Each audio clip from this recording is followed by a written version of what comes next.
Proklamasi. Kami, bangsa Indonesia, dengan ini menyatakan kemerdekaan Indonesia. Indonesia berdiri di atas keragaman. Ada berbagai macam suku, bahasa, ras, dan kepercayaan.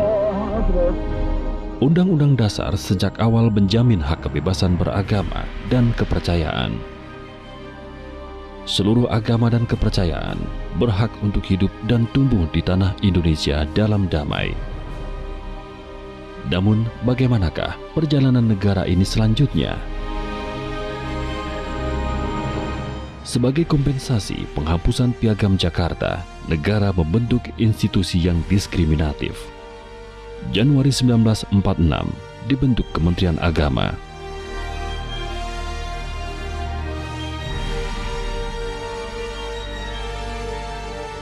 Melalui pembentukan Bakor Pakem, lembaga lintas bidang dari Kejaksaan, Departemen Dalam Negeri, dan Departemen Agama, Bakor Pakem mengawasi dan menghukum kepercayaan yang dipandang sesat, di antaranya Sunda Wiwitan dan sedulur Sikep.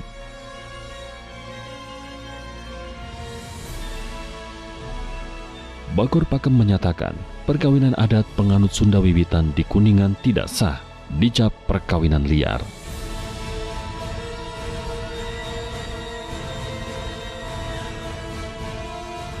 Tahun 64 itu kami kan mendapatkan tekanan oleh pemerintah karena ada Bakor Pakem itu menyatakan bahwa intinya sebetulnya pelarangan perkawinan adat. Ketika warga menikah itu malah masuk penjara, malah dikriminalisasikan.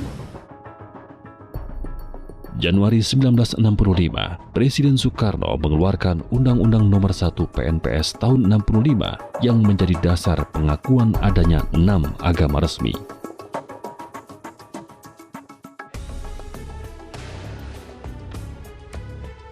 Oktober 1965, ideologi komunis ditumpas negara.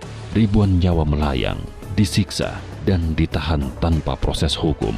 Cap ateis, komunis dituduhkan terhadap penganut kepercayaan. Ketakutan meluas, perpindahan dalam jumlah besar dari penganut kepercayaan masuk agama resmi. Politik anti-Cina berkembang. Presiden Soeharto mencabut Konghucu dari 6 agama resmi, memulai represi budaya terhadap etnis Cina. Para penganut Konghucu, Tao, dan tradisi kepercayaan Cina lainnya terpaksa bernaung dalam satu wadah, agama Buddha.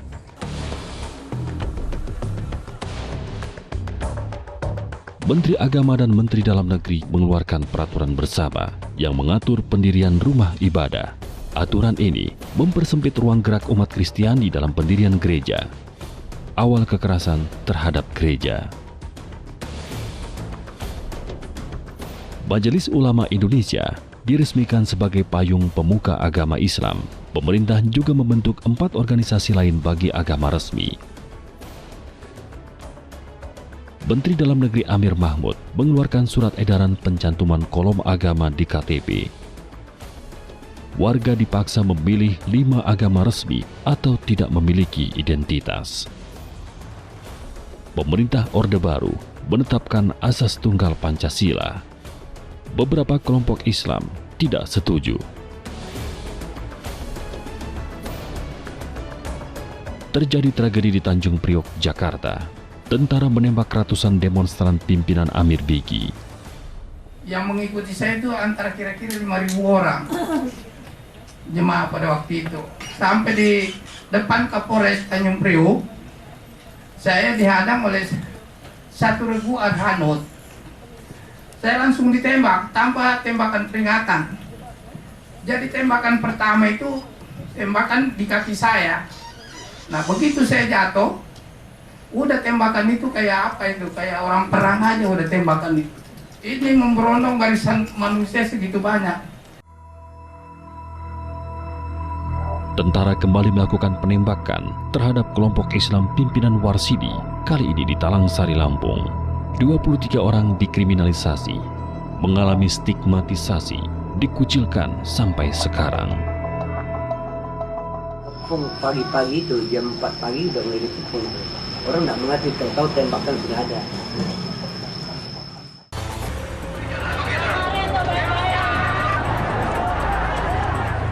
Saya memutuskan untuk menyatakan berhenti dari jabatan saya sebagai Presiden Republik Indonesia. Rezim Soeharto tumbang, arus kebebasan berekspresi mulai terbuka. Satu persatu kelompok yang direpresi muncul secara terbuka. Konflik sosial berbasis agama terjadi di Ambon, Poso, dan Pontianak. Presiden Abdurrahman Wahid mengakui kembali hak-hak agama Konghucu, Bahai, dan agama minoritas lainnya di Indonesia. Kemenangan pertama kebebasan beragama pasca reformasi. Presiden Abdurrahman Wahid dilengsarkan elit politik, Megawati menggantikan kepemimpinan.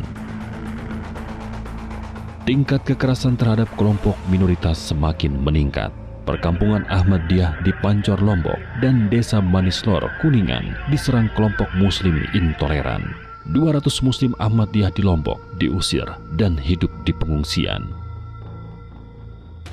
Susilo Bambang Yudhoyono menjadi presiden. Eskalasi intoleransi di Indonesia semakin meningkat. Serangan terhadap markas Jemaat Ahmadiyah di Bogor. Gelombang kekerasan sipil terhadap Ahmadiyah pecah kembali. Di Jawa Barat dan Lombok, puluhan masjid ditutup dan dirusak. Menteri Dalam Negeri dan Menteri Agama merevisi peraturan pendirian rumah ibadah. Peraturan ini menegaskan perbedaan mayoritas dan minoritas.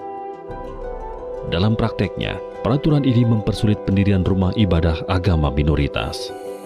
Peraturan ini memicu kepala daerah untuk membuat peraturan yang lebih ketat seperti Aceh dan Bali. Undang-Undang Administrasi Kependudukan masih menyebutkan agama resmi dan tidak resmi sesuai PNPS 65. Diskriminasi terhadap agama lokal dan minoritas terus berlanjut. Aliansi Kebebasan Beragama, Berkeyakinan, dan Berkepercayaan diserang kelompok Islam garis keras FPI di Monas, Jakarta.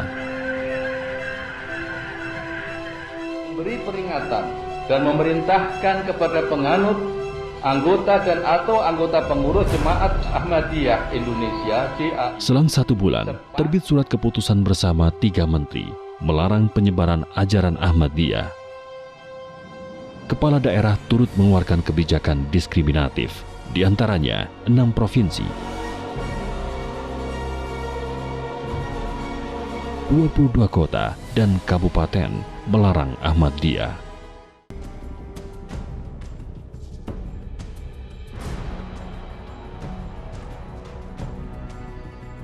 Gereja Kristen Indonesia Taman Yasmin di Bogor memenangkan gugatan di Mahkamah Agung.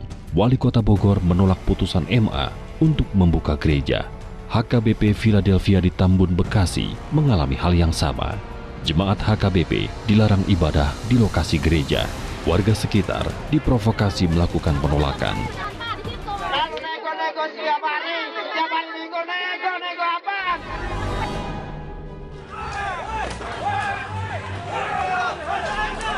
Tiga penganut Ahmadiyah dibunuh secara sadis dan brutal di Cikesik. 25 warga Ahmadiyah diusir dari kampung halaman. Para pelaku dihukum ringan. Deden Sujana, korban penyerangan, justru dikriminalisasi dan dipenjara 6 bulan.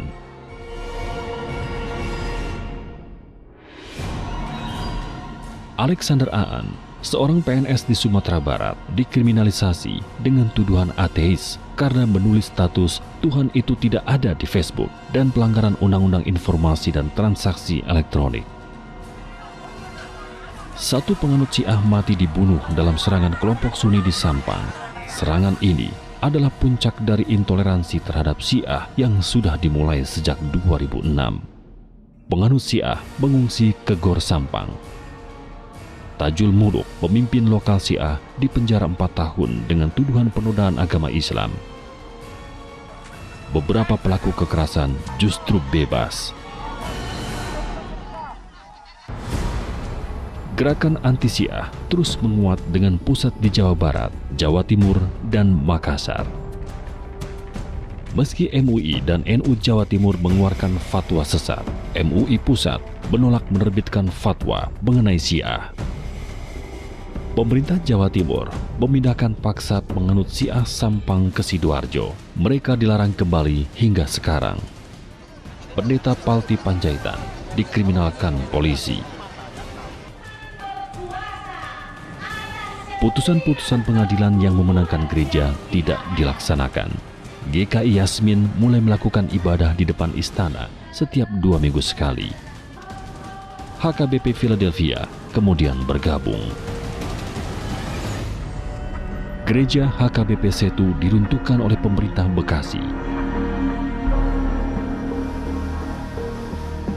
Beberapa gereja memilih menyewa ruang di mal atau hotel untuk menghindari razia dan serangan.